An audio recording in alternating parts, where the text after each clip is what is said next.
del templo para los salones de escuela dominical desde que estaban en los brazos de sus padres.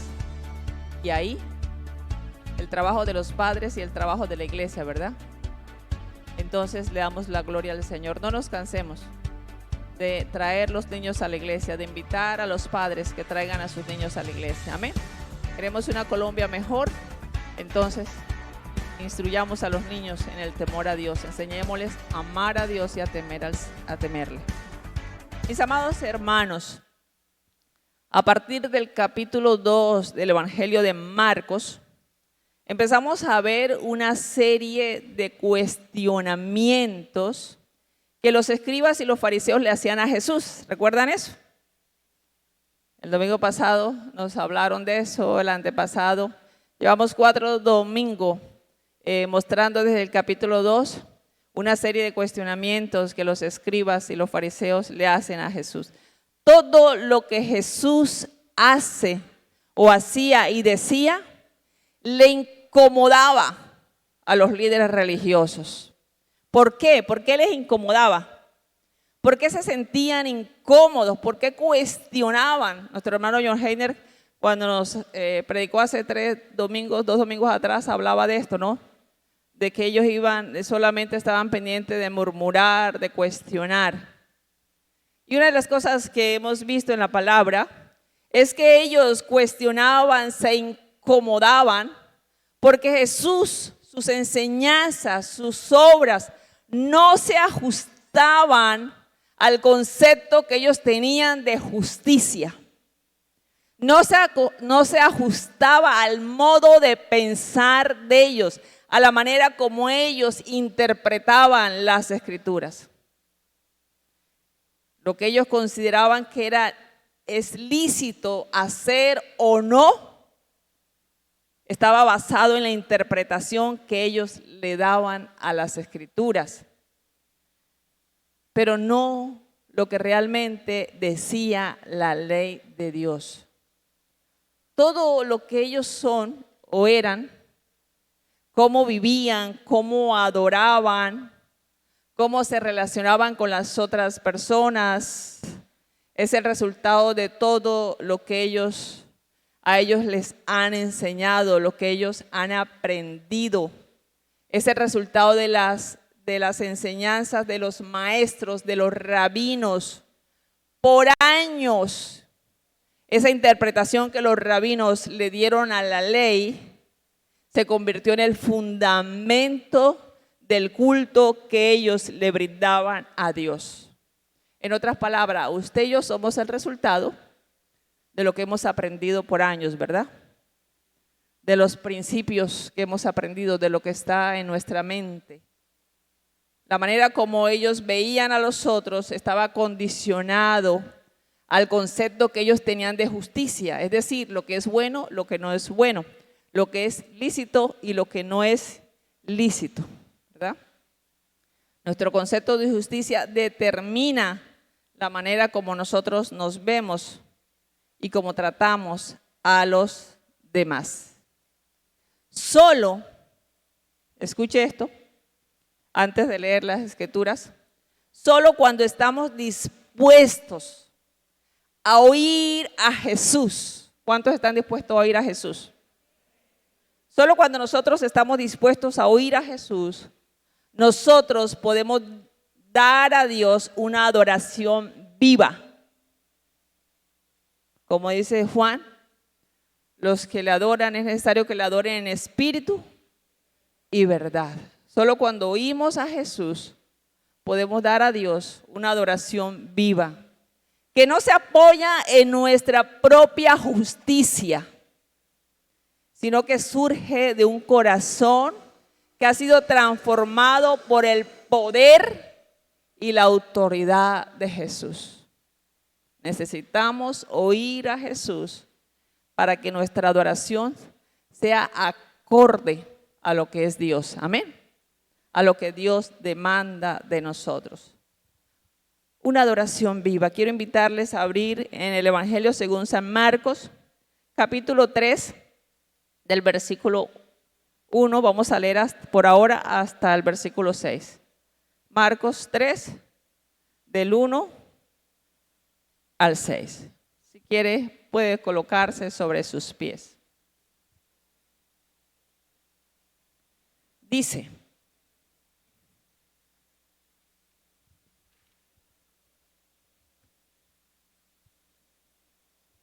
otra vez entró Jesús en la sinagoga y había allí un hombre que tenía seca una mano, y le acechaban para ver si en el día de reposo le sanaría, a fin de poder acusarle. Entonces dijo al hombre que tenía la mano seca: levántate y ponte en medio. Y les dijo: ¿es lícito en los días de reposo hacer bien o hacer mal, salvar la vida o quitarla?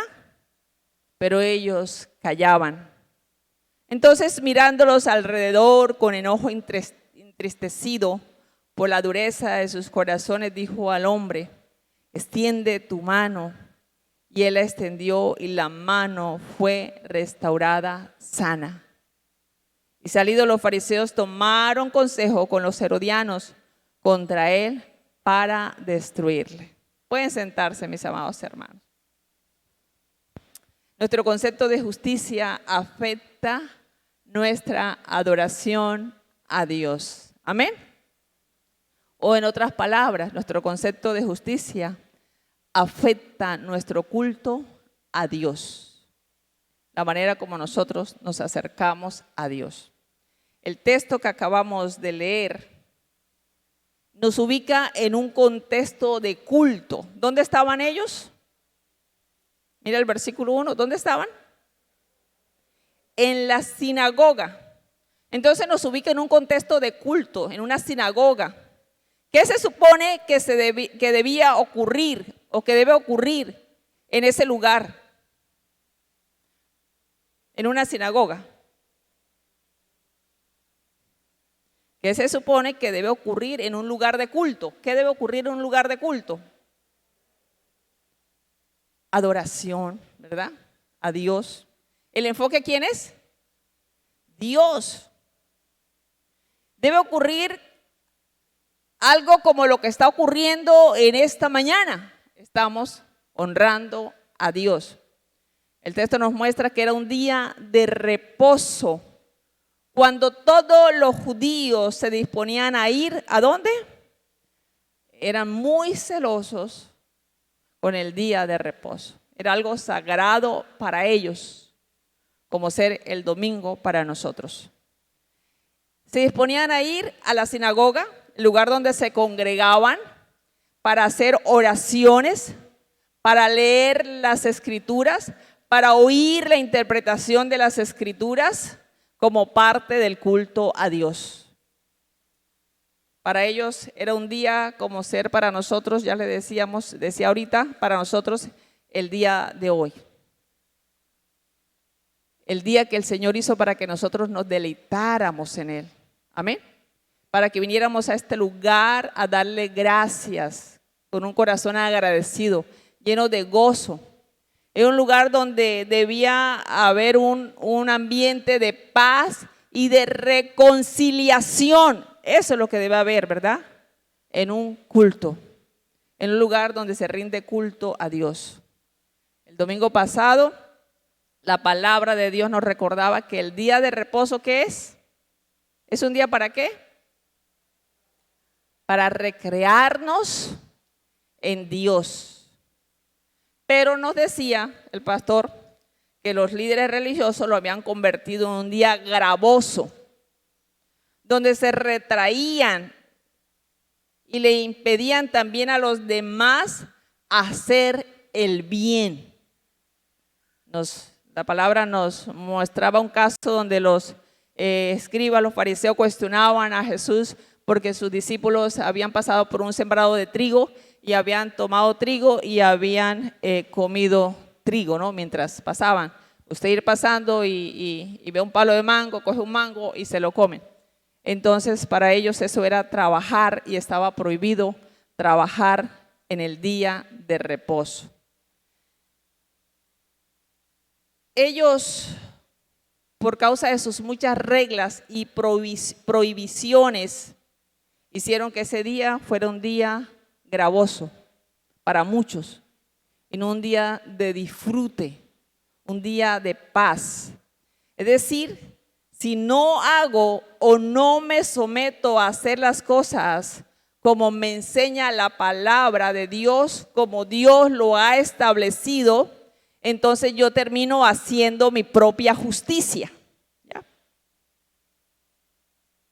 Yo termino haciendo mi propia justicia. Si yo no hago o no me someto a hacer las cosas como las enseña la palabra de Dios, como Dios la ha establecido, entonces termino haciendo lo que a mí me parece, y si hago como a mí me parece, si hago las cosas como están acostumbradas a hacerlas, entonces yo estoy haciendo mi propia justicia y no la justicia de Dios.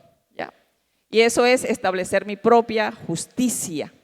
Y ellos habían establecido su propia justicia, porque ellos habían tomado el día de reposo y habían establecido 39 reglas, creo, o 39 prohibiciones, cosas que no se debían hacer en el día de reposo. Y con eso, ¿qué estaban haciendo? Estableciendo su propia justicia. Terminaron haciendo lo malo, y eso es cuestión de lógica, ¿verdad? Si yo no hago lo que dice la Biblia, entonces termino haciendo lo que yo creo que está bien delante de Dios. Por ejemplo, si la Biblia me dice que no dejemos de congregarnos, que debo de congregarme, eso es lo bueno que hay que hacer, ¿verdad? No dejando de congregarnos como algunos lo tienen por costumbre. Eso es hacer la justicia de Dios. Pero si yo lo tomo por costumbre, ya es una costumbre, como nos decía el pastor el domingo pasado, y yo me quedo en la casa porque no me quedó tiempo en la semana y me quedo lavando, entonces, ¿qué estoy haciendo? Estoy haciendo lo que yo quiero, y ya eso es pecado.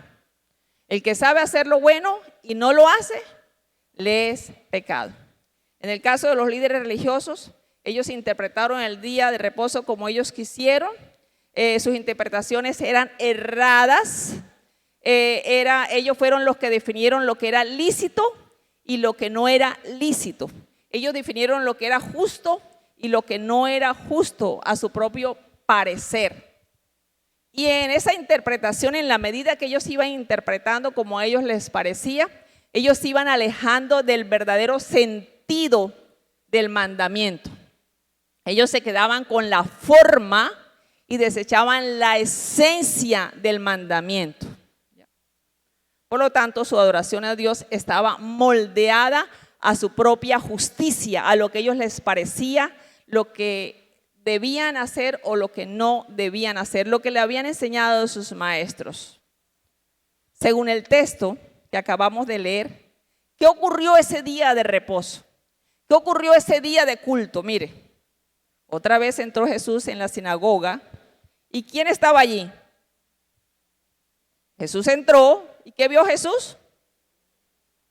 A un hombre que tenía una mano seca. Cuando la Biblia habla de la mano, por lo general no se limita a lo que nosotros conocemos como mano, ¿verdad? Sino que está hablando del brazo completo, ¿ya? Es decir, este hombre tenía el brazo seco y paralizado. Y Lucas capítulo 6 dice que era el brazo derecho. Marcos no nos dice cuál era el brazo, si era el izquierdo o el derecho, pero Lucas sí nos dice que era el brazo derecho, ¿ya? La mano derecha. Y con esto, ¿qué es lo que quiere decir Lucas? ¿Qué quiere decir al dar ese detalle de que era la mano derecha? Quiere resaltar que la discapacidad de este hombre estaba afectando su bienestar y el bienestar de su familia. La información extrabíblica dice que este hombre era un albañil. Dice que este hombre seguramente trabajaba en una cantera, o sea, extraía piedras, labraba piedras. Eso dice la tradición, dice la historia, la información extrabíblica. Que seguramente en una enfermedad o un accidente la mano se le enfermó y se secó, se paralizó. No le servía absolutamente para nada. Aunque este hombre no pidió ser sano, miren ese detalle. El hombre no le dijo a Jesús, por favor, hijo de David, ten misericordia de mí, como lo hicieron otros, ¿verdad? No, él no pidió ser sano. Pero Jesús conocía la historia de vida de este hombre. Pero Jesús también tenía un propósito y este hombre fue instrumento de Dios para traer liberación, para expresar gracia a ese grupo religioso. Liberación, cuando estoy hablando de liberación, estoy hablando de liberación de esas ideas, de esos conceptos preconcebidos, de esas enseñanzas falsas, de esas creencias sobre las cuales nosotros hemos basado nuestra adoración a Dios. Jesús no pidió, el hombre no pidió ser sano, pero Jesús lo conocía y también conocía los pensamientos de todas las personas que estaban en ese lugar, como también conoce nuestros pensamientos, lo que usted y yo estamos pensando. Conoce lo que pasa por nuestra cabeza, ¿ya? Y de manera específica conoció los pensamientos de los escribas y de los fariseos. Mire el versículo 2, ¿qué pasa allí? Ay, Dios, estamos en un ambiente de culto, ¿verdad? Es un lugar para adorar a Dios, para buscar la presencia de Dios. Pero estos líderes religiosos estaban allí, era para acechar a Jesús, para ver si guardaba el día de reposo o no, para ver si iba a sanar a este hombre en el día de reposo o no. Algunos comentaristas se atreven a decir, no podemos afirmar eso, que era posible que ellos mismos llevaron al hombre allá solamente para tenderle una trampa a Jesús. Y le acechaban para ver si en el día de reposo le sanaría a fin de poder acusarle.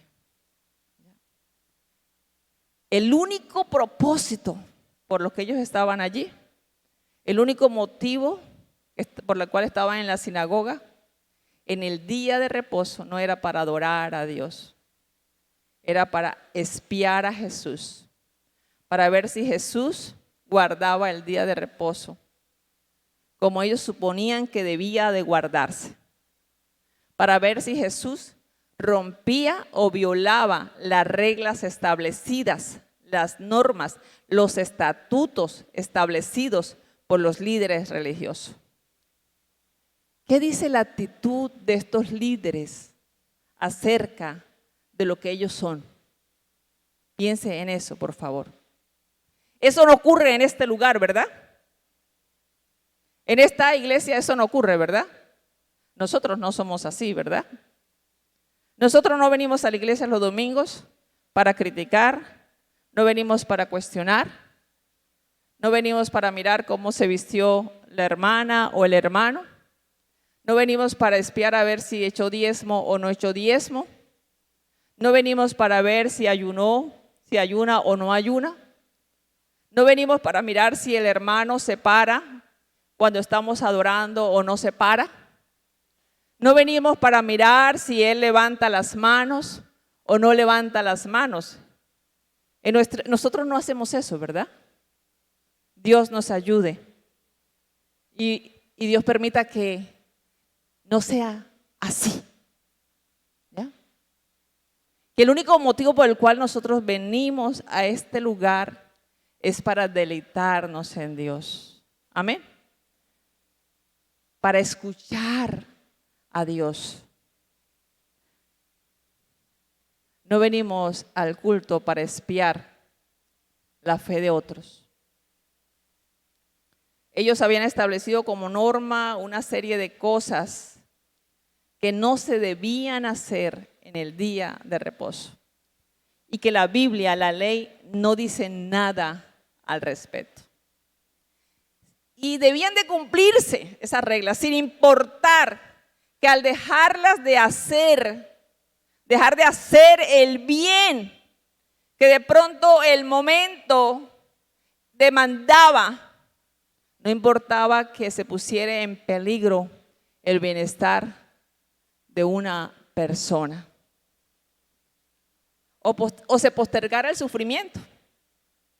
¿Cómo nos incomoda a veces cuando nuestros enfermos están en las clínicas y los médicos no llegan a atenderlos, ¿verdad? Se posterga el sufrimiento de las personas porque hay vacíos en el sistema de la salud. Y a ellos no les importaba postergar el sufrimiento de una persona con tal de que en el día de reposo no se hiciera nada para ayudarle a solventar una necesidad. ¿Ya? Si había un accidente y la persona había sido afectada por el accidente, por un derrumbe, pero si la persona lo que le ocurrió no exponía a muerte su vida, sino que tenía de pronto un brazo fracturado, entonces eso puede esperar hasta mañana, después del día de reposo, y entonces le podemos enyesar, ¿verdad? Porque él no va a morir por eso. Entonces eso hacían ellos en el día de reposo. Ellos dejaban de disfrutar la presencia de Dios por salvaguardar el sistema religioso. Ellos desviaron el enfoque de Dios y solo esperaban que Jesús sanara a este hombre para acusarle, porque estaba prohibido sanar en el día de reposo, salvo que la vida de la persona estuviera en peligro. Pero este hombre no estaba en peligro de muerte. ¿Quién sabe cuánto tiempo había vivido con ese brazo seco? Y él podía aguantarse un día más, según la interpretación de ellos. Pero ahí estaba quien tenía el poder y la autoridad para sanarle. Lo que ocurría en ese lugar de culto estaba muy lejos de ser un culto a Dios. En su forma parece un culto, pero en su esencia no lo es, ¿verdad? Yo no sé si el culto que usted y yo le venimos a ofrecer en esta mañana a Dios es un culto a Dios. Si nuestra mente está enfocada en Él. Amén. Pero si nuestra mente no está enfocada en Dios, sino en los errores, en las cosas mal hechas,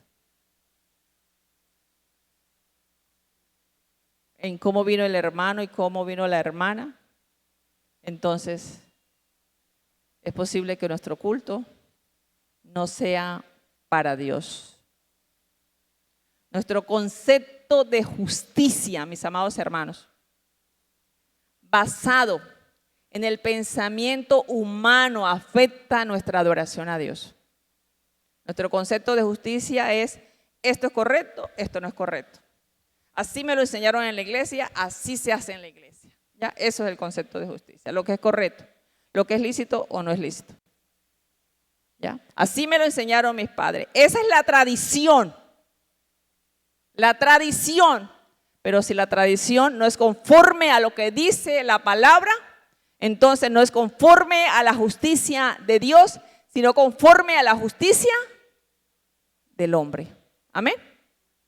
Nuestro concepto de justicia basado en el pensamiento humano, en un sistema religioso que no se ajusta a la palabra de Dios, afecta nuestra adoración a Dios. Porque terminamos sirviendo a un Dios que no es el Dios de la Biblia.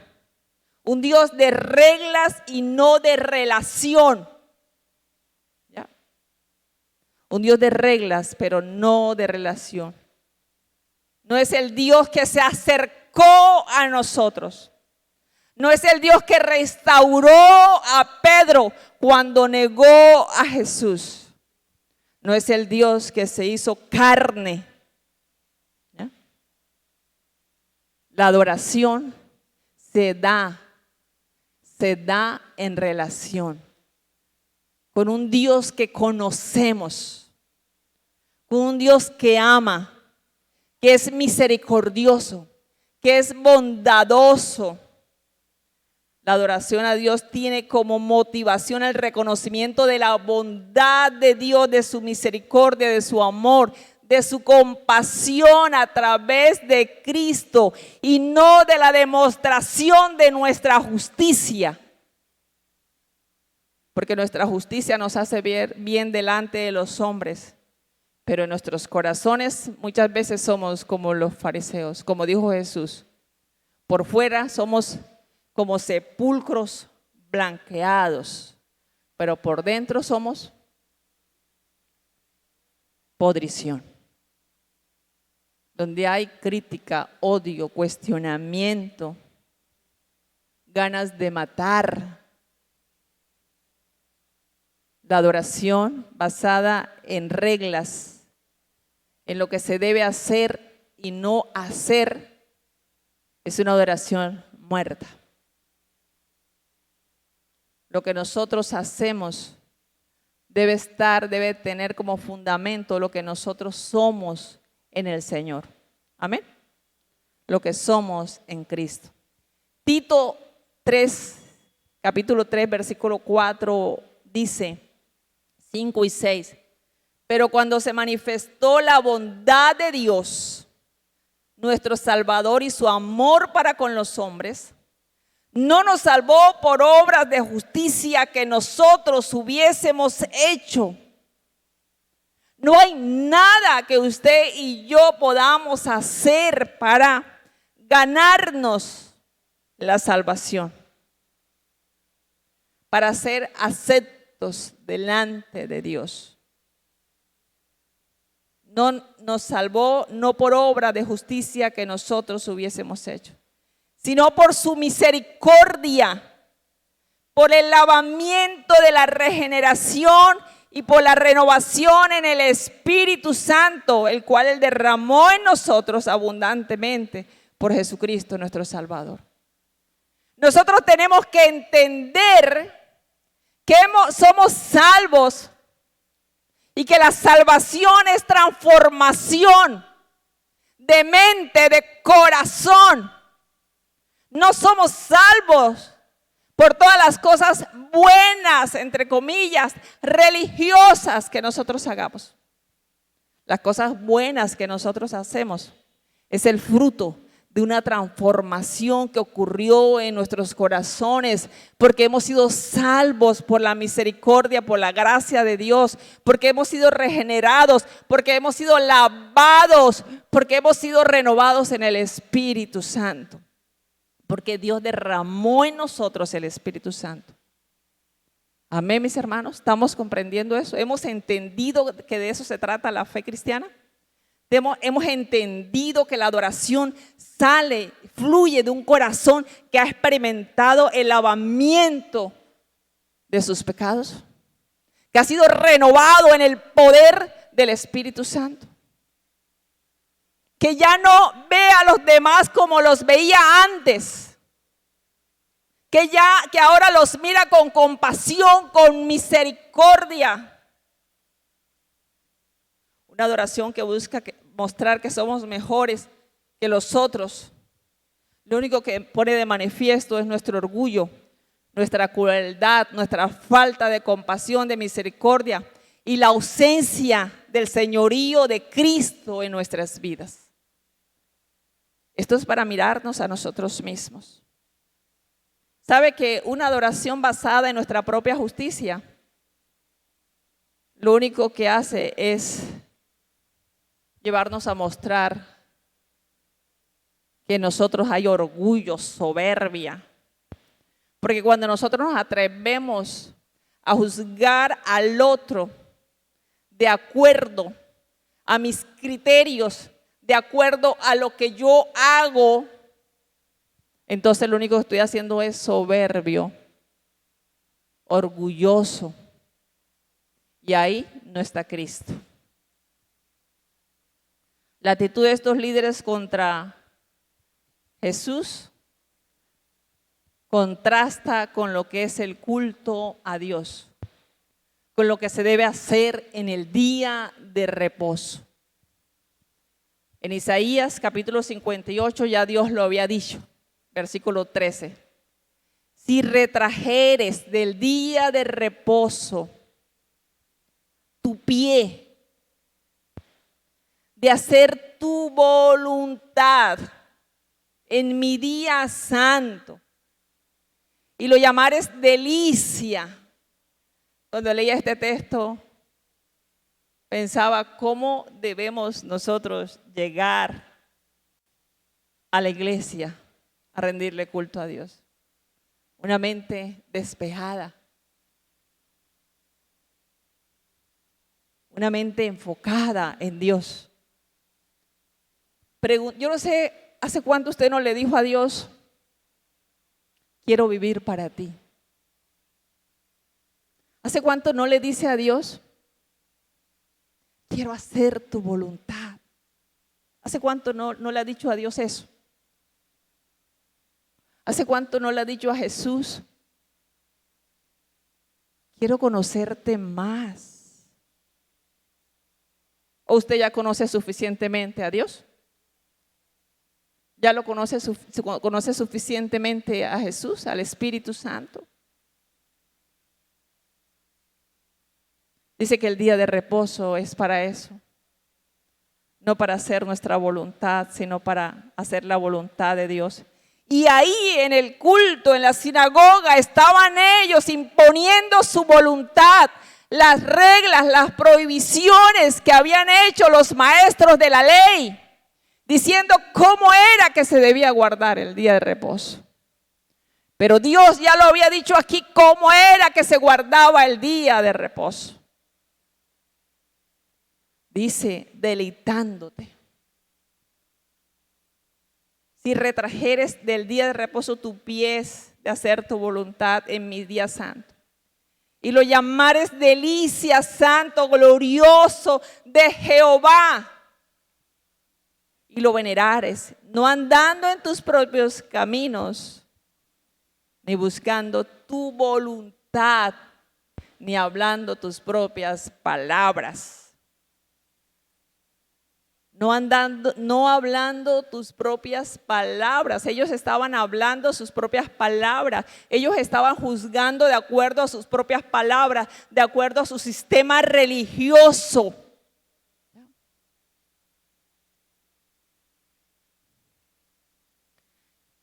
Entonces te deleitarás en Jehová y yo te haré subir sobre las alturas de la tierra.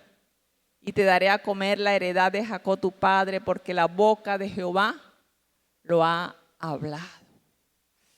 Cuando nosotros no disfrutamos el día de reposo, cuando nosotros no disfrutamos el culto a Dios, cuando no disfrutamos, cuando llegamos al culto y salimos igual o salimos peor,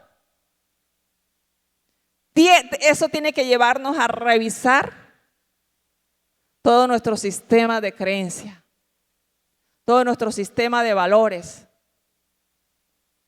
la manera como yo he entendido la Biblia, porque eso no es lo que dice la palabra. El día de reposo es un día de paz, de reconciliación, de gozo en el Señor.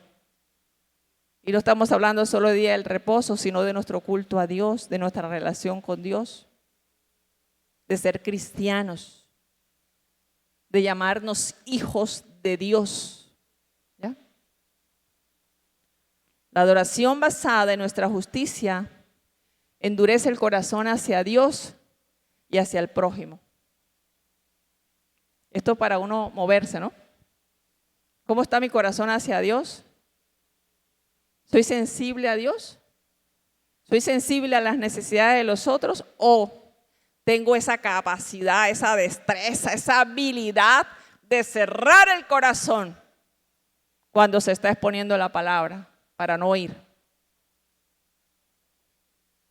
Tengo esa habilidad de decir, esto lo recibo y esto no, aunque lo diga la Biblia, aunque no sepa cómo refutarlo.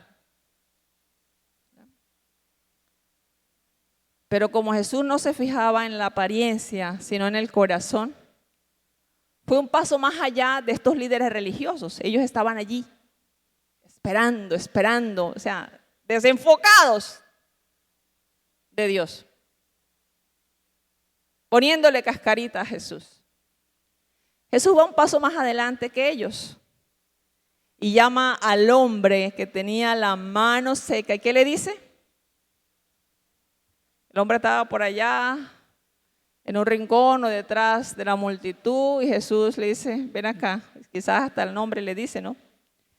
Dice, entonces dijo al hombre que tenía la mano seca, levántate y ponte en el medio. En el medio. ¿Sabes lo que está haciendo Jesús? Quizás muchos de los que estaban ahí no sabían lo que estaba ocurriendo, pero los escribas y los fariseos y Jesús, en ese momento ellos sabían que habían sido descubiertos. Ellos sabían que en el momento que Jesús llamó al hombre de la mano seca y lo hizo pasar adelante, ellos dijeron,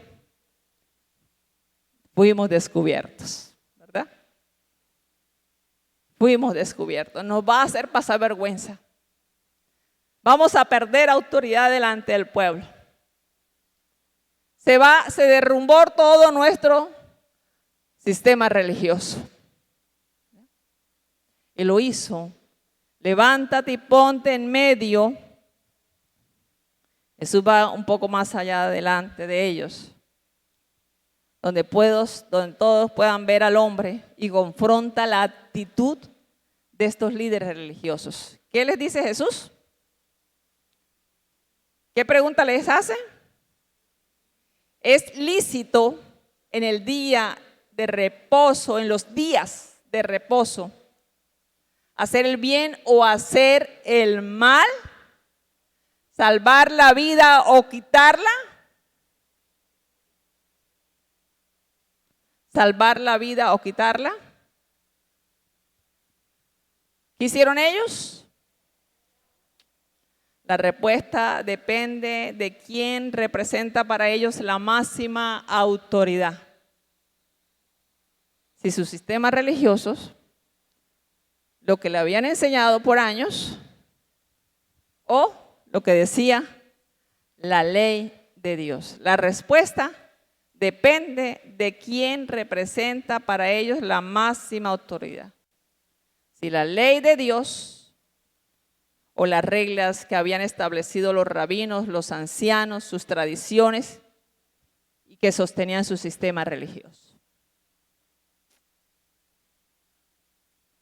Ellos decidieron callar porque sabían cuál era la respuesta correcta. ¿Ustedes creen que ellos sabían la respuesta correcta? Ellos sabían que es lícito sanar en los días de reposo, hacer el bien o hacer el mal. Porque según el sistema religioso de ellos, según la tradición, no era lícito, ¿verdad? Pero según Dios, sí era. Pero ellos no se estaban rigiendo según la ley, sino según la interpretación de la ley. Entonces, ¿qué podemos decir? O sea, Jesús nos acaba de confrontar y nos ha mostrado nuestro pecado. Nos ha mostrado cuán equivocado hemos vivido por años. Pero, ¿qué vamos a decir al respecto? Ellos decidieron callar porque sabían cuál era la respuesta correcta. Era lo establecido por Dios. Pero ellos habían añadido a la voluntad de Dios.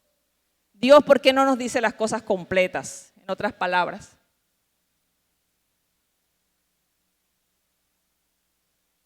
Como Dios no nos dio la interpretación, entonces nosotros vamos a interpretarlo a lo que nosotros creemos. Pero recordemos, Isaías 58, ¿verdad? Cuando nosotros nos desviamos del camino, Dios en su bondad nos enseña, y eso fue lo que hizo con ellos. Hacerlos volver al camino, enseñarles en qué consistía el día de reposo. añadieron la voluntad del hombre a la voluntad de Dios. Mis hermanos, el día de reposo no debe ser un pretexto para nosotros dejar de hacer lo que es bueno delante de Dios. No podemos tomar como fundamento la palabra de Dios para dejar de hacer lo bueno. El que sabe hacer lo bueno y no lo hace, le es pecado. Ellos sabían que el propósito del día de reposo era para hacer el bien y no para dañar a nadie. ¿Ya? Y como dice John MacArthur, la pregunta del Señor los obligó a lidiar con el verdadero problema. ¿A quién estaban honrando? ¿A Dios o a su sistema religioso? ¿Aquel que deseaba mostrar misericordia y compasión hacia las personas? ¿O aquellos que hacían caso omiso del sufrimiento de otros con el fin de mantener el apego estricto a sus propias regulaciones de creación humana, sus propias reglas? Jesús les había dicho anteriormente, en la sesión anterior, que el día de reposo se estableció por causa del hombre para que se recreara en Dios, para que renovara sus fuerzas. Y no fue el hombre el que fue creado por causa del día de reposo. Y Jesús les había dicho que Él era el Señor del día de reposo. Y cuando uno reconoce a Jesús como Señor, uno se somete a la voluntad de Jesús. Uno escucha a Jesús. Uno se deja enseñar de Jesús. No podemos decir que Jesús sea el Señor de nuestras vidas.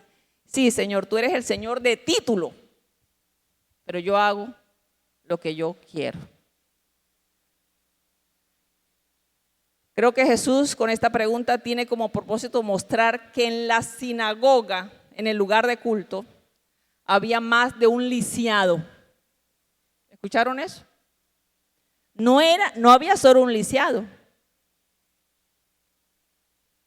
Había muchos que estaban lisiados. Solo había un hombre que tenía la mano seca, pero muchos ahí tenían el corazón seco. No les servía para nada. Su adoración estaba seca, sin vida. No había compasión, no había misericordia. No había verdadera justicia, no había amor. Había forma, pero no había esencia. Había formalismo, pero no había adoración viva.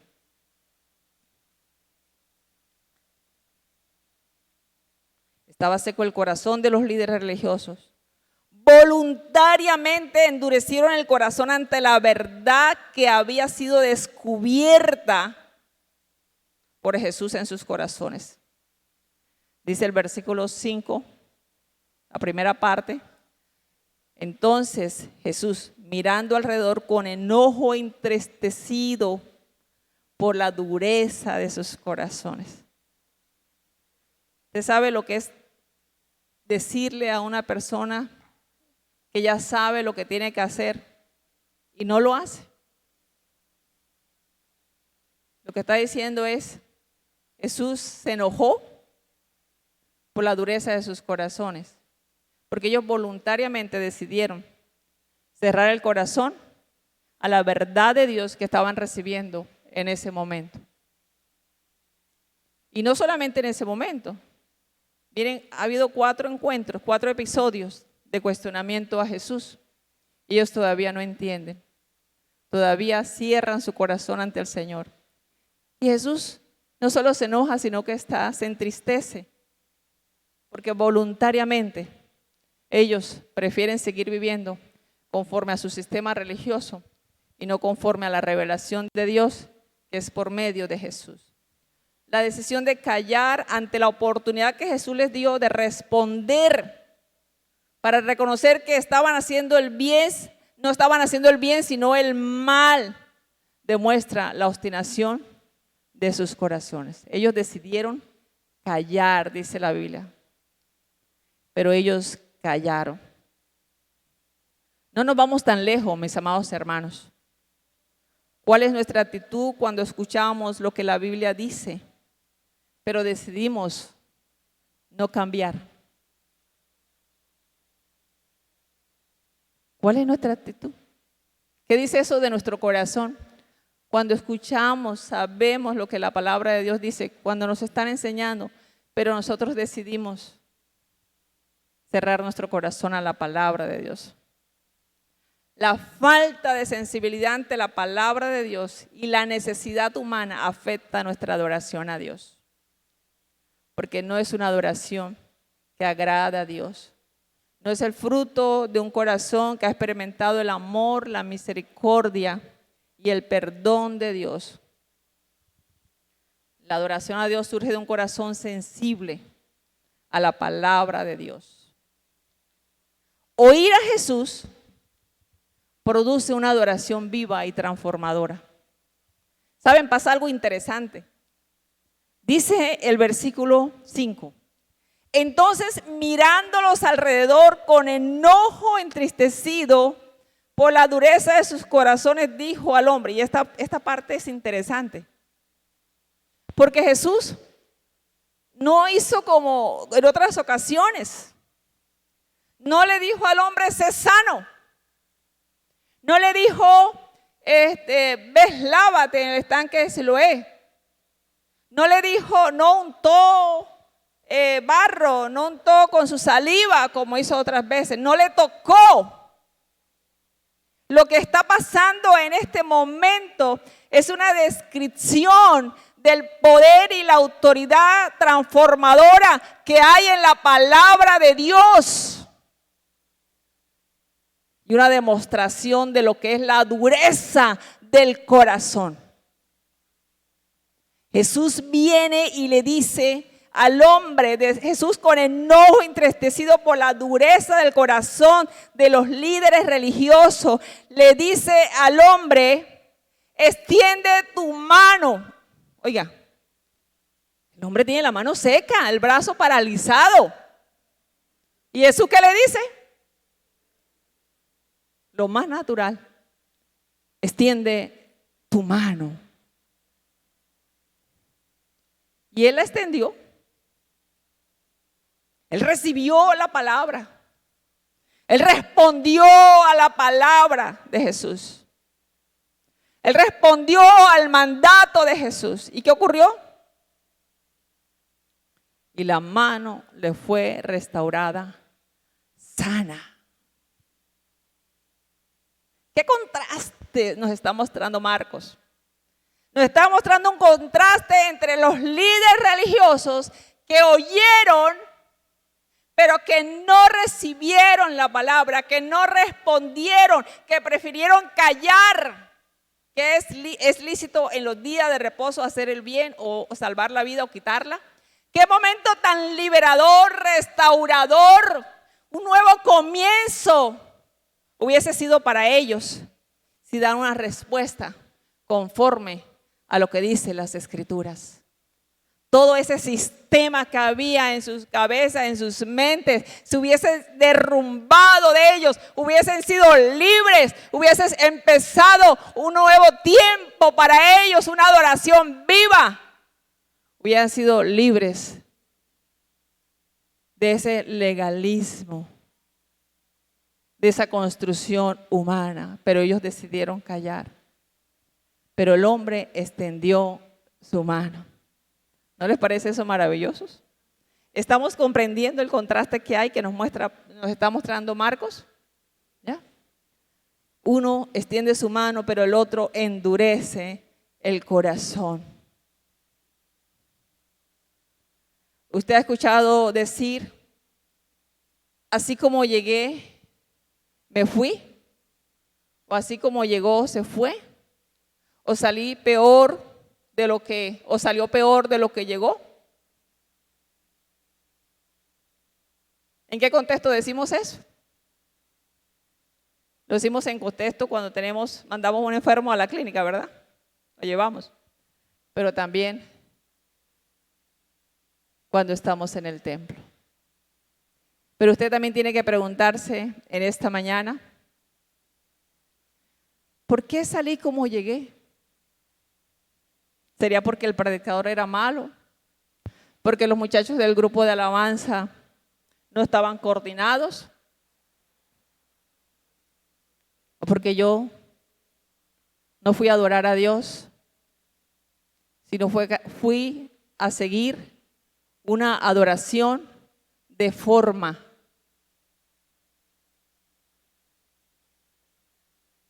Porque yo cerré mi corazón a Dios.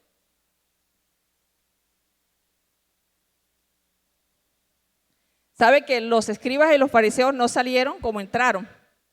Salieron peor. ¿Escuchó eso? Ellos no salieron como entraron a la sinagoga. Ellos salieron peor. Mire lo que dice la palabra. Dice, y él extendió la mano, el hombre de la mano seca, y la mano le fue restaurada sana. Y salidos los fariseos, ¿qué pasó? Tomaron consejo con los herodianos contra él para destruirle. ¿Escuchamos eso, mis hermanos? Dios mío, eso se da en las iglesias, eso es posible que se dé en la sinagoga, eso es posible que se dé en un lugar de culto.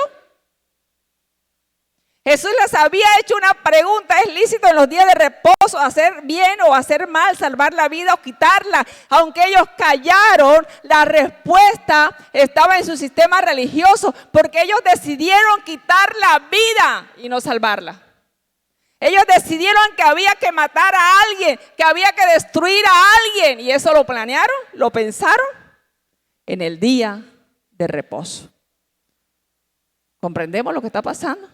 Dios mío, salieron con un pensamiento homicida.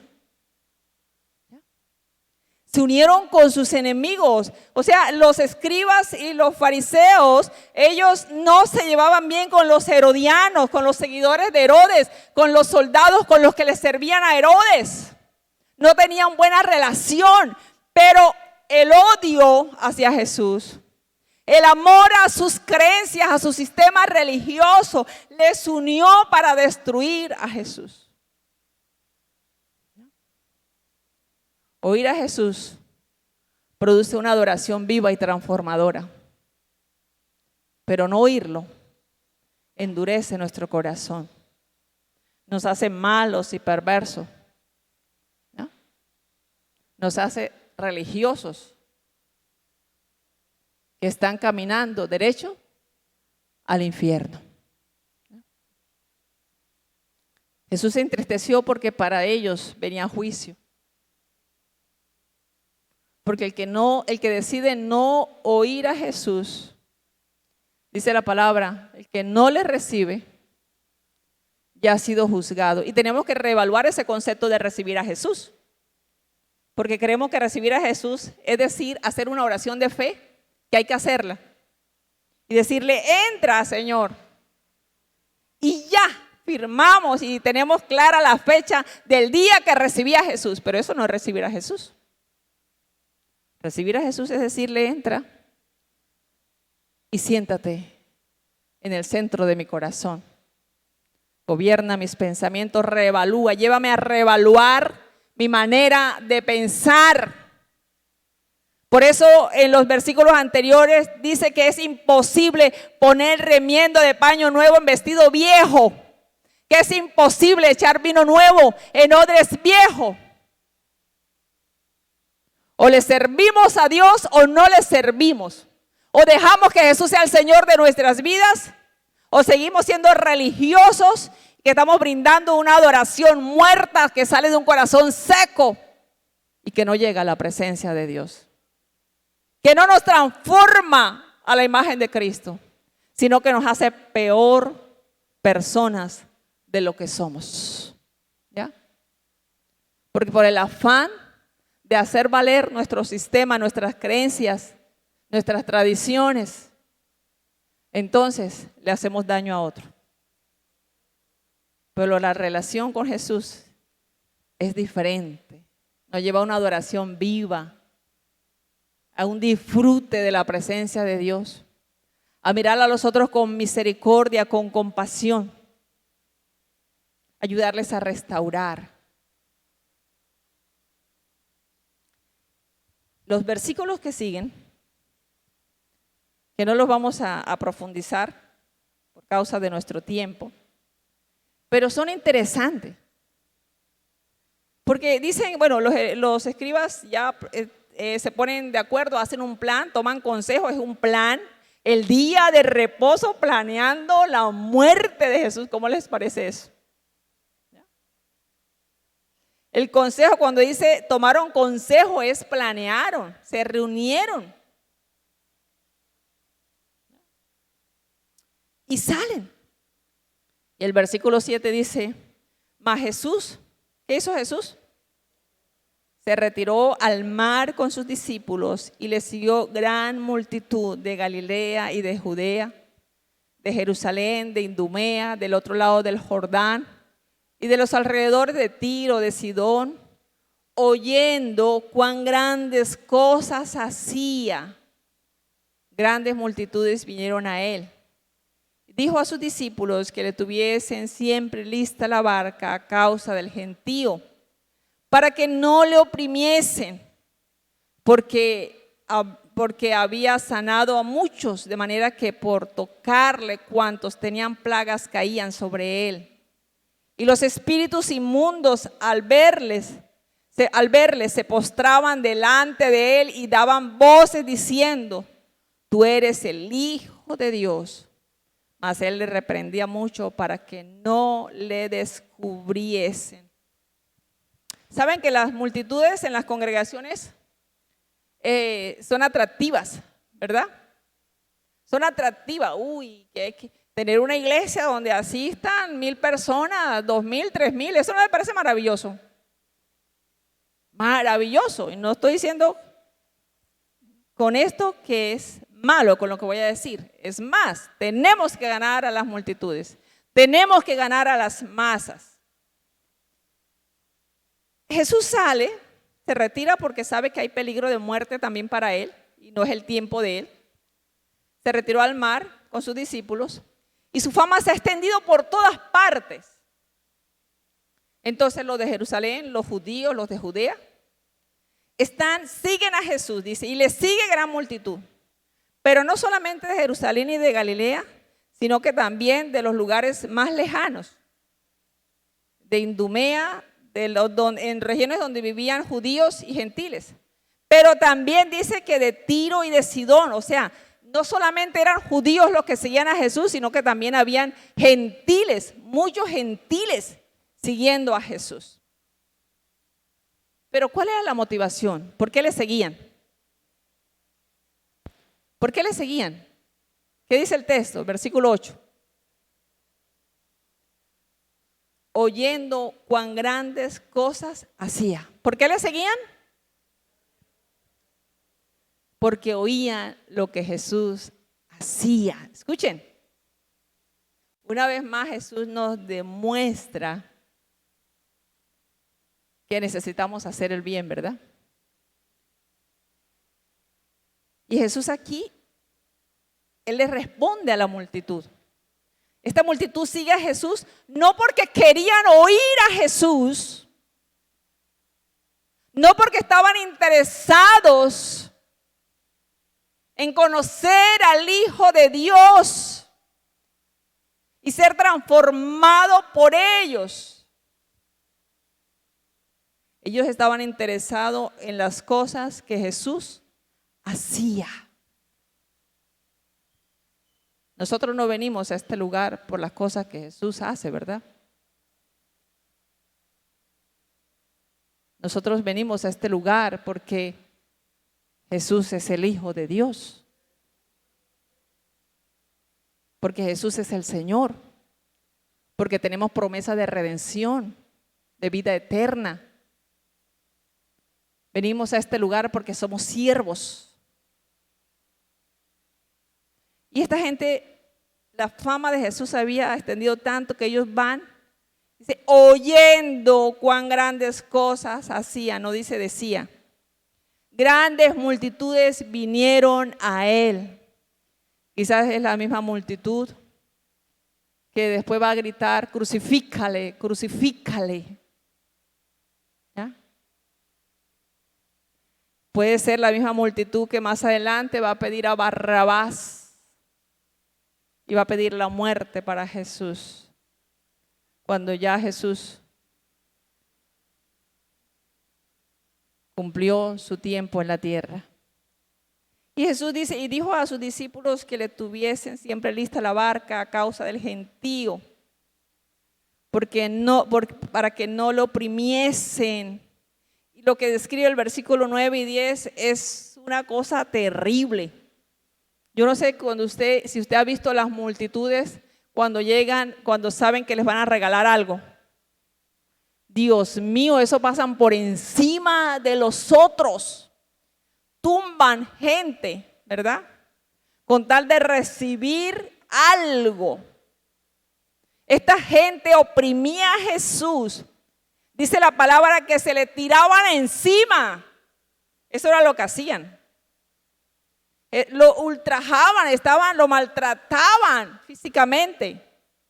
Dice, porque había sanado a muchos, de manera que había sanado por tocarles. Cuantos tenían plagas, caían sobre él. No eran las plagas las que caían sobre Jesús. Era la gente que caía sobre Jesús, es lo que está diciendo el versículo. La gente para tocarle, para agarrarle. Parece que se le tiraban encima. La palabra plaga, cuando habla allí de plaga, está hablando de gente que cree que la enfermedad que tiene es causa de una maldición. ¿Ya? Y pasa algo interesante allí también en las multitudes. Hay personas que están endemoniadas y los espíritus inmundos hablan. Pero los espíritus inmundos, ¿qué hacen? ¿Qué hacen? Se postran ante Jesús. ¿Qué contraste?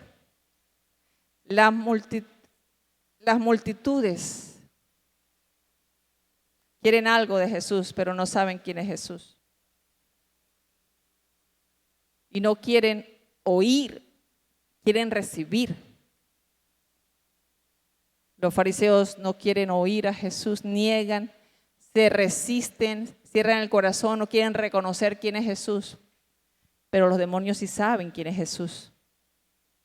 Y se postran ante él, pero son demonios. Qué peligro saber quién es Jesús,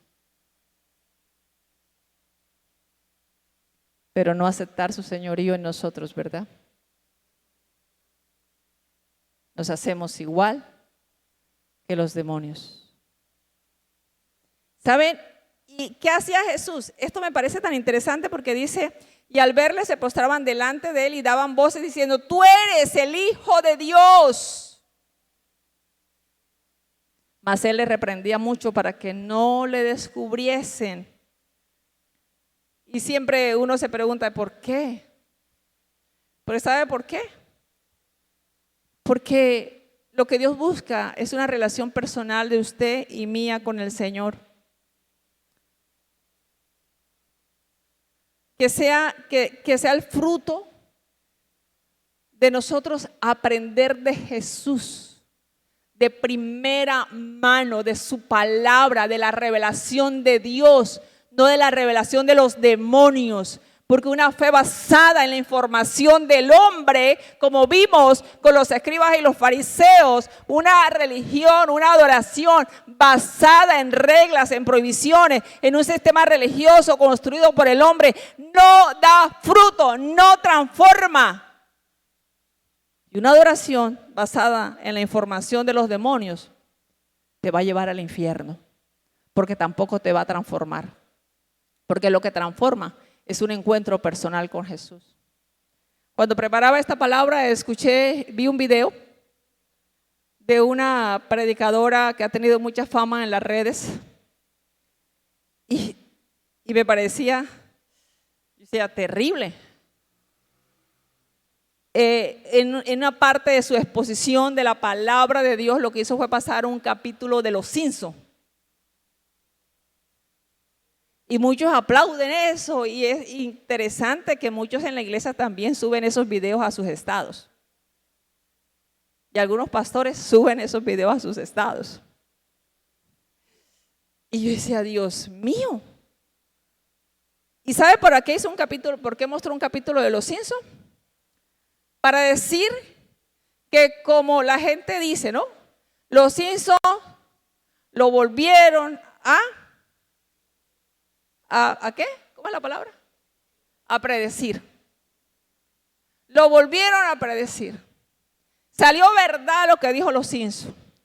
Si las cosas que los Simpsons han dicho anteriormente resultaron que era verdad, entonces esto que está diciendo los Simpsons también es verdad. Si las cosas anteriores que ellos habían predicho se cumplieron, entonces lo que ellos están diciendo ahora también se va a cumplir. ¿Y saben qué era? El rapto de la iglesia. El día del juicio. Nosotros no necesitamos escuchar a los demonios. Si la Biblia ya lo decía. Yo no necesito decirle a la gente, hablarle de los profetas seculares. Yo no necesito decirle a la gente que lo que los Simpsons ya habían dicho se cumplieron y que por lo tanto esto que están diciendo ahora también Dios está usando a los Simpsons. Dios está usando hasta ahora a los demonios para que el pueblo de Dios crea y se prepare. No, Señor. Eso no transforma. Esa no es la motivación de la adoración. No es el miedo, no es el temor. La revelación de Dios viene a través del Señor Jesucristo mismo y a través de su palabra. Amén. Jesús mandó a callar a los demonios, aunque ellos sabían quién era Jesús. Pero la fe que surge de una información, de una teología que no surge de la palabra, que no surge de Jesús, no transforma. No nos hace como Jesús. No nos acerca a Jesús. Amén, mis hermanos. Dejémonos de escuchar cosas que producen temor y miedo y que no producen adoración, que no producen transformación. Amén. Cada vez que nos acerquemos a la palabra de Dios, debemos hacerlo con una mente abierta, sin prejuicio, con la disposición a permitir que no todo lo que yo sé, o no todo aquello que le ha dado forma a mi fe, puede ser verdad, que puede ser transformado por la palabra de Dios. Amén. Debo acercarme con una mente abierta a dejar que Jesús me enseñe. Amén. Que la palabra de Dios me enseñe. Poder responder a Dios. ¿Sabes? En la escuelita de predicadores hacemos algo que se llama orar la palabra. Y que eso debemos hacerlo todos. Y es que yo le respondo a Dios. Yo leo la Biblia, medito la palabra y le respondo a Dios en oración. Tomo esos versículos y oro conforme a esos versículos. Oro conforme a esa palabra de Dios. Eso nos ayuda ¿a qué? A asimilar lo que Jesús nos está diciendo, lo que la palabra nos dice. Nos ayuda a asimilar lo que Dios nos está diciendo, ¿ya? A interiorizarlo, a masticarlo, a degustarlo. Pero yo cierro la Biblia y le digo, Dios, gracias por tu palabra, me voy, yo no sé qué me dijo Dios. ¿Ya? La palabra de Dios tiene que estar, la palabra de Dios es la que nos ayuda a nosotros reevaluar nuestra fe. Si nos estamos acercando a Jesús o no, o si nos estamos alejando de Él. Amén. ¿Qué actitud asumimos ante la exposición de la palabra de Dios? ¿Te incomoda? Si te incomoda y sientes que el predicador, la pastora, todo te lo está diciendo a ti. Ya en este tiempo eso no se ve. Pero hubo un tiempo que la gente, algunas personas salían y decían, todo lo que dijo, lo dijo por mí. Y la gente salía guapa, ¿verdad? Como si uno conociera sus vidas. Nosotros no conocemos su vida, pero el Señor sí la conoce. El Espíritu de Dios sí, ¿verdad? Y Él nos habla a través de la palabra. Cuando la palabra de Dios te incomoda, te pone el dedo en la llaga, entonces debes postrarte delante de Dios y reevaluar tu fe, reevaluar tu creencia y desechar lo malo, desechar todo aquello que no es conforme a las Escrituras. ¿Cuál es tu fuente de fe?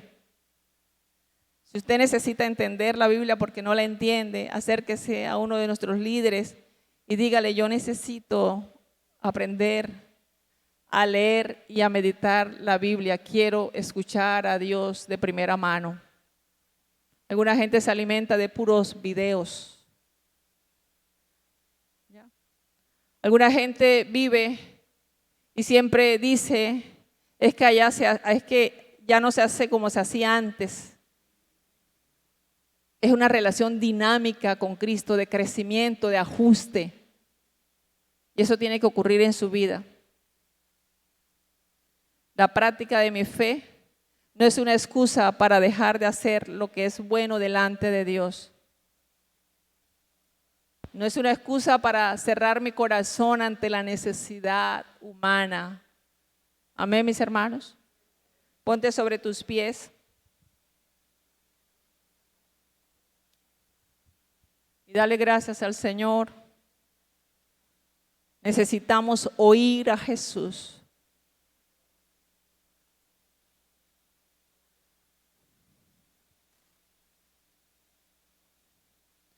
Habla con Dios.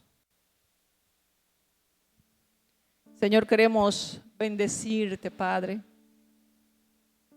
Queremos darte gracias por tu presencia, por tu fidelidad. Queremos darte gracias por tu palabra, Señor, por tu mover en nuestras vidas. Oramos que tengas misericordia de nosotros. No dejes que nuestro corazón se endurezca ante tu palabra. Señor, necesitamos responder a tu palabra y no callar, Señor, ante ella. Tu palabra siempre va a demandar de nosotros una respuesta, Señor. Y callar es peligroso. En este caso, Señor, callar es peligroso. Callar, Señor, para no reconocer. Callar para no comprometernos. Callar para no cambiar. Callar para no hacer ajustes es peligroso, Señor. Señor, vivimos la palabra en relación con los otros, donde nuestra fe se está poniendo en práctica, donde todo lo que creemos, oh Dios, es sometido a prueba, a escrutinio, donde todo lo que sabemos es probado, Señor, en la práctica, para ver si somos lo que decimos que somos o no somos nada, somos simplemente el fruto, el resultado de creencias de hombres, de mandamientos de hombres, de tradiciones, de costumbres que no tienen fundamento en la palabra, Señor. Ayúdanos a reconocer esa verdad y esa dinámica de la fe, Señor. La fe es práctica, es relación. Hoy te respondemos a la palabra, Señor. Hoy respondemos a ella.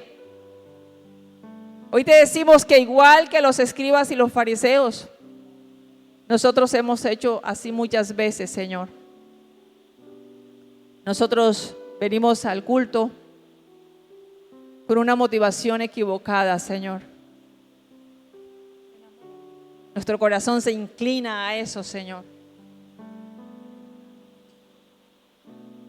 Señor, oh Dios, y dejamos de disfrutar la presencia tuya.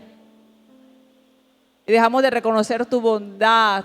Salimos más cargados de lo que venimos, Señor. Te pedimos perdón. Pídale perdón al Señor. Dígale, perdóname, Señor. Hable con Dios. No calle ante la palabra. Este no es tiempo de callar. Hay tiempos de callar, pero este no es un tiempo de callar. Señor, cuando juzgamos nos hacemos más justos nosotros que los demás. Te pedimos hoy, Señor, perdón. Señor, y hoy oramos. Hoy abrimos nuestro corazón a ti, Señor. Y oramos por la intervención del Espíritu Santo, que ilumine nuestro corazón, nuestra mente, para que la palabra de Dios siempre haya cabida en nosotros, Señor, y nuestro corazón no se endurezca delante de ella, Señor. Oh Padre, que no retengamos el pecado, que no retengamos nada, Dios mío, Señor, que quiera competir con la verdad de Dios en nosotros, amado Padre. Que sea tu palabra la que defina, Dios, nuestra adoración a ti. Que sea la palabra la que me defina como adorador, Señor. Habla con Dios, atrévete a decirle a Dios cosas de acuerdo a lo que Él ha hablado a tu vida hoy. Yo hoy quiero desafiarte a empezar a abrir tus labios, tu boca. Así no sepas qué decir, inténtalo. Porque Dios oye tu oración. Dios conoce la intención de tu corazón. Padre de la gloria, tú no nos has llamado a escuchar a los demonios. Y tú no nos has llamado a que te busquemos por las cosas que tú haces.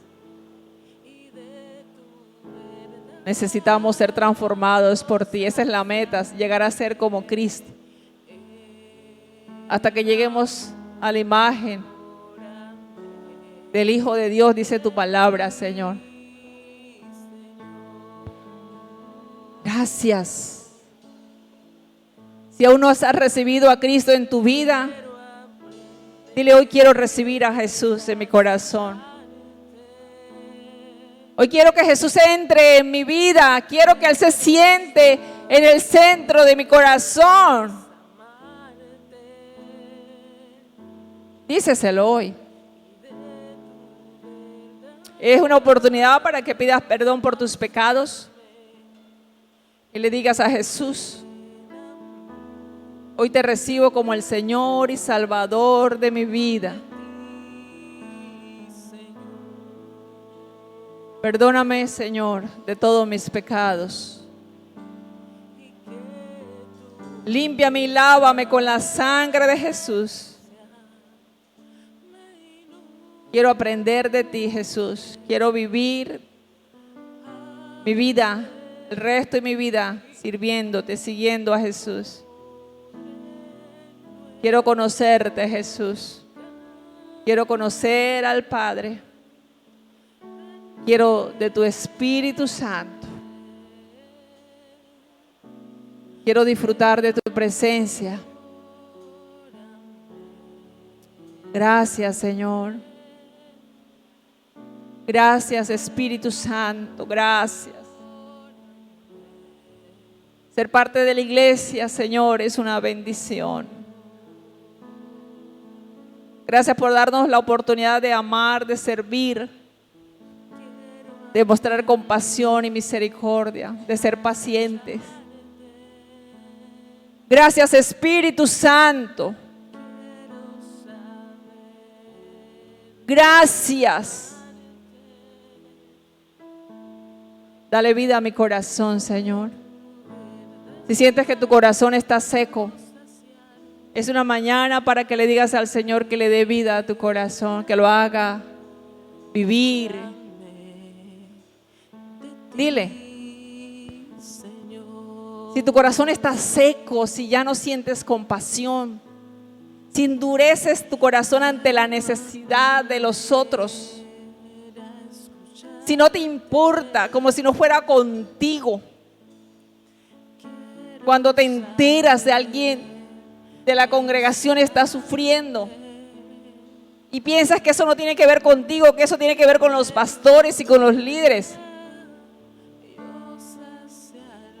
hoy dile al Señor, mi corazón se ha ido secando, se ha ido paralizando, mi fe ha ido muriendo. Si endureces tu corazón ante las personas que demandan un bien de parte tuya, hoy dile al Señor, díceselo con corazón sincero, no puedes salir de este lugar sin que la palabra de Dios haya obrado en tu vida. Señor, necesitamos que obres en nuestros corazones, porque nuestras mentes están llenas de verdades. Porque nuestras mentes, Señor, nuestro intelecto está lleno de conocimientos, Señor, de principios, de fundamentos. Pero nuestro corazón se ha cerrado, Señor.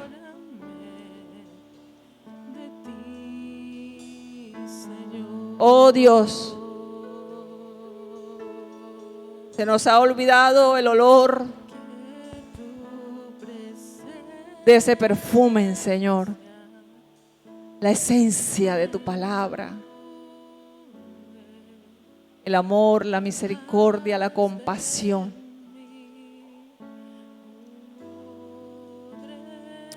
Dios, Espíritu Santo, te ruego que en esta mañana, en el nombre de Jesús, operes en cada uno de nosotros.